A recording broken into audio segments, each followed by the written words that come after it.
When you pay to have your concrete raised, you should absolutely get a warranty. How good a warranty is will be based upon the contractor's confidence in their own work. For example, mudjacking companies typically limit their warranty period to only a couple of years, some as little as only 1 year. This should be a major red flag when evaluating contractors. However, buyer beware, as they say.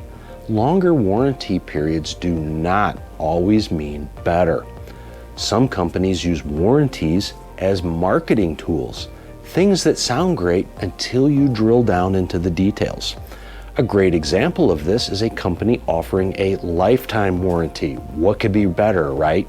Unfortunately, the fine print of that particular warranty reduces its value to less than some of the 1 or 2 year warranties out there.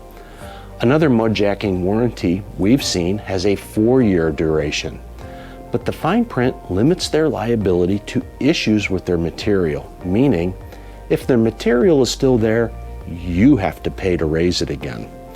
The moral of the story here is don't believe everything you hear.